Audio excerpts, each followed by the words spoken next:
Rats. They fought the dogs and killed the cats, and bit the babies in the cradles, and ate the cheese out of the vats, and licked the soup from the cook's own ladles, split open kegs of salted sprats, made nests inside men's Sunday hats. Robert Browning.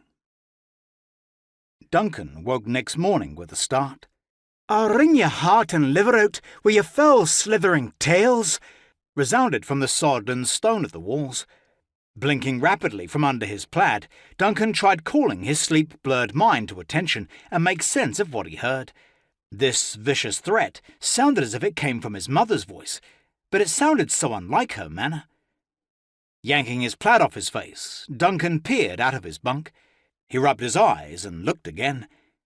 His mother stood atop the plank boards of the trestle table, broom in hand, poking viciously at the underside of the heather-thatched roof overhead.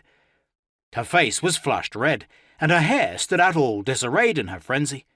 A shaft of sunlight from one of the narrow windows illuminated particles of dust and stray bits of straw drifting onto the table with each new lunge.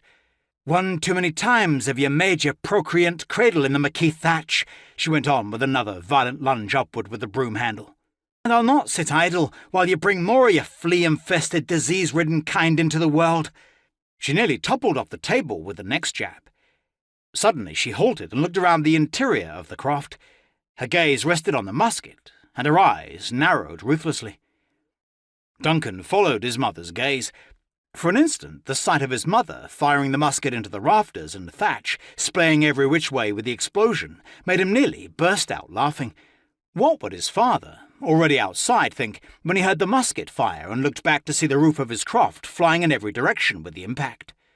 Brodie looked earnestly up at Duncan's mother. He cocked his head and whined as if begging her to come down.